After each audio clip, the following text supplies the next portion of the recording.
Assalamualaikum warahmatullahi wabarakatuh. Teman-teman ketemu lagi di channel kita. Nah, hari ini kita sengaja mengundang tutor, masternya tutor di SPA, khususnya SPAI, FSPMI. Nah, teman-teman, hari ini kita mau bahas detail masalah apa itu sebenarnya PKB, manfaatnya seperti apa, PKB itu seperti apa, syarat-syaratnya seperti apa, dan nanti kaitannya tentang bagaimana mengaplikasikan ini PKB. Nah, silakan memperkenalkan diri dulu, Pak De, biar se-Indonesia tahu nih kita, ya kan?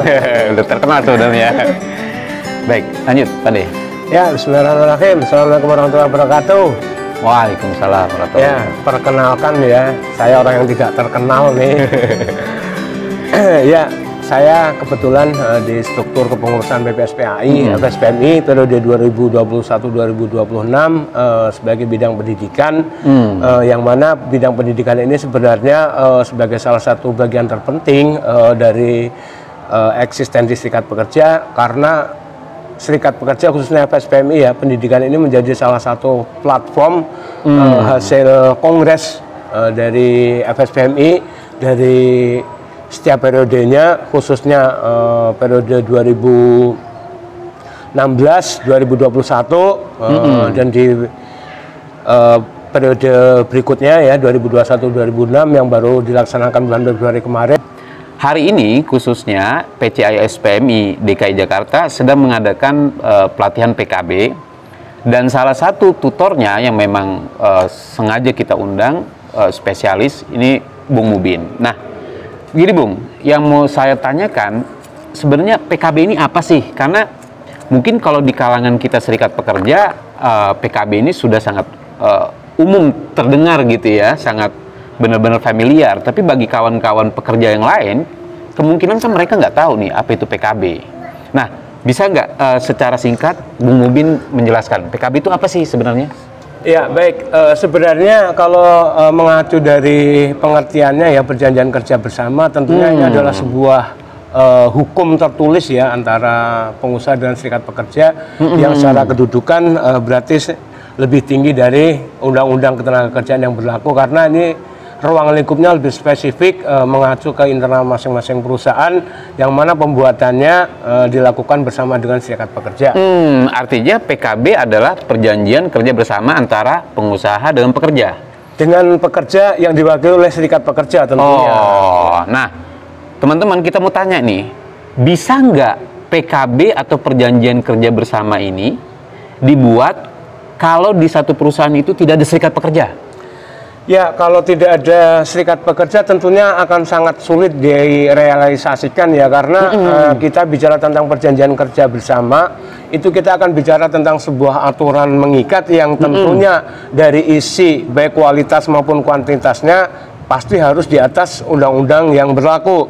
Ya, artinya di atas undang-undang ketenagakerjaan. Jadi walaupun kemungkinan bisa, tapi akan sangat sulit direalisasikan, karena 90% bisa dibilang isi dari PKB itu tidak hanya mengatur hal-hal yang sifatnya normatif, tapi hampir kesemuanya sifatnya adalah kepentingan. Nah, catat ya teman-teman, PKB kalau di satu perusahaan itu ada serikat pekerja, itu ada peluang dibuat. Tapi kalau tidak, tetap bisa dibuat, tapi kecil kemungkinannya. Ini catatan bagi teman-teman pekerja yang lain. Pentingnya serikat pekerja salah satunya tadi untuk mendorong terbentuknya PKB. Nah, lalu begini, sebenarnya ada syarat nggak? Apakah misalkan satu perusahaan ada 100 orang karyawan, tiba-tiba dia mau bikin PKB, caranya seperti apa, Bung? Ya, sebenarnya kalau bicara tentang tata cara pembuatan PKB itu ada aturannya ya, baik di Undang-Undang 13 maupun turunannya. Yang lebih spesifik mengatur tentang komposisi dari keanggotaan. Jadi bisa aja tergantung berapa jumlah anggota di perusahaan tersebut yang menjadi anggota serikat pekerja. Jadi sifatnya proporsional. Siap, sifatnya proporsional. Iya. Jadi kalau misal di satu perusahaan itu ada serikat pekerja itu satu, otomatis sebenarnya kalaupun jumlah anggota itu belum mewakili secara jumlah proporsionalnya bisa dilakukan dengan mekanisme penyebaran angket ya untuk dukungan. Tapi biasanya ketika ada satu serikat pekerja, berapapun anggotanya, secara regulasi serikat pekerja tersebut mempunyai hak. Ya, artinya sebenarnya bisa aja dengan persyaratan beberapa administrasi tertentu yang harus terpenuhi. Artinya begini, kawan-kawan, kalau boleh saya gamblangkan lagi, kalau dalam satu perusahaan sudah ada serikat pekerja, anggotanya 100, kemudian karyawannya ada 100, kemudian anggota serikatnya hanya 30, dengan keikhlasan perusahaan sebenarnya bisa terbentuk PKB ya, Bu? Iya, bisa. Dengan itikat baik dari kedua belah pihak tentunya bisa lah. Tapi masalahnya kan begini, sedikit sekali pengusaha hari ini yang punya itikat baik. Nah, kalau misalkan anggota kita hanya 30, kemudian karyawan ada 100, perusahaannya tidak punya itikat baik untuk membuat PKB, caranya seperti apa supaya kita bisa PKB lewat angket tadi? Iya, lewat angket. Iya. Kita minta dukungan khususnya dari yang non anggota untuk pemenuhan kuota ya. Pemenuhan kuota. Kalau sebagai misalkan kalau karyawannya, misalkan anggota serikat kita 50 atau 60 sudah bisa nggak, Bung? Bisa. Ya. Kalau 60 bisa? Ya, bisa. Karena proporsionalnya kan kalau sesuai dengan regulasinya kan 50% per 1. Ya itu teman-teman ya. Jadi kalau anggota serikat kawan-kawan itu kebetulan 50% per 1, itu bisa mengajukan PKB. Nah, pertanyaan selanjutnya gini, Bung. Seberapa penting PKB ini bagi pekerja? Ya, kalau mengacu kepada pengertiannya dari istilah PKB tersebut, tentunya salah satu pengertian secara umum kan sebuah perjanjian yang mengatur antara hak dan kewajiban dari kedua belah pihak. Ya.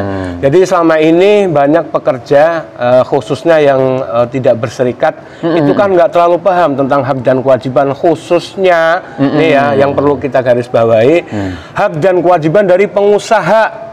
Ya, jadi terkadang kita hanya dituntut hak dan kewajiban dari pihak pekerja tersebut. Tapi di satu sisi hak dan kewajiban dari pihak pengusaha itu tidak bisa kita tuntut. Kenapa? Ya karena tidak adanya regulasi yang mengatur secara jelas. Nah, dari sinilah salah satu pentingnya perjanjian kerja bersama itu tidak hanya mengatur tentang hak dan kewajiban dari pekerja, tapi juga dari pihak pengusaha. Artinya dengan berhasilnya dibuat itu PKB, kita bisa memaksa atau bahasa halusnya kita bisa meminta perusahaan untuk menjalankan hak dan kewajibannya, begitu ya, Bung ya? Iya, iya. Nah,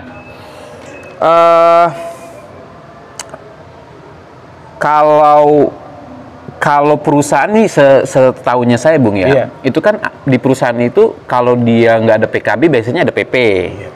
Bahkan ada perusahaan-perusahaan yang kita tahu nggak punya aturan, sama sekali ada yang nggak punya peraturan, banyak. Yang agak bagusnya dia punya PP, yang lebih agak bagus dia punya PKB. Betul. Nah, PKB ini, pertanyaannya ada masa berlaku nggak sih, Bung, kalau masalah PKB ini? Ya pastinya ada dong ya. Kalau kita bicara tentang aturan, ya masa berlaku PKB itu kan 2 tahun. Oke, masa berlaku 2 tahun. Iya, jadi artinya sebenarnya kalau kita bicara tentang PKB, itu satu hal yang harus kita ingat bahwa ini tidak hanya untuk kepentingan kita pekerja aja, ini juga menjamin kelangsungan usaha ya, dari kepentingan dari pihak pengusaha. Karena ketika PKB mulai ditetapkan, paling nggak selama 2 tahun ke depan, ya, dunia usaha atau khususnya kebijakan-kebijakan terkait dari perusahaan tersebut kan bisa dibuat ya. Artinya selama 2 tahun masa berlakunya PKB itu minimal potensi terjadi atau timbulnya perselisihan itu kecil, karena segala hal yang terkait dengan kewajiban baik dari pihak pengusaha maupun dari pihak pekerja sendiri sudah diatur. Artinya khususnya nih ya, yang sering terjadi perselisihan itu kan hal yang terkait dengan kepentingan ya, khususnya yang menyangkut tentang kesejahteraan pekerja. Artinya terkait upah, tunjangan maupun hal-hal lain itu kan bisa diatur. Artinya dalam kurun waktu 2 tahun tersebut perusahaan bisa membudgetkan ya kan, berapa yang harus dikeluarkan untuk pengusaha. Artinya kebutuhan perusahaan itu sudah bisa dikalkulasi.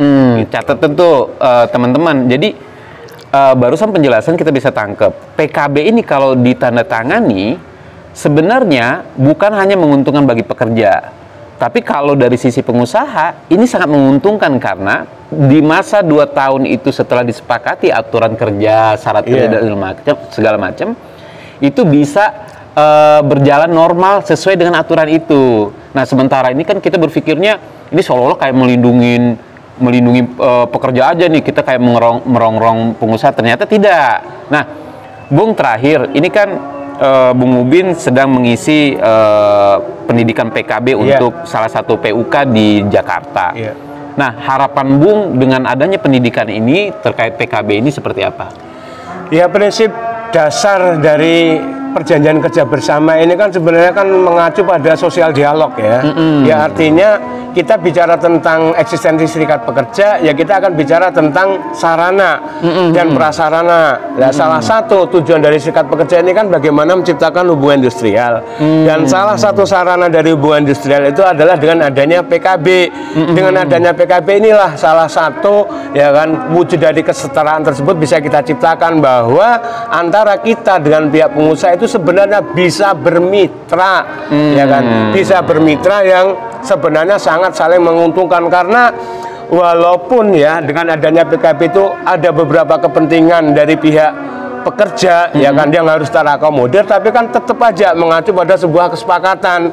Bicara tentang kesepakatan itu kan bicara tentang sebuah proses dialog ya kan yang ditentukan melalui musyawarah untuk mufakat ya.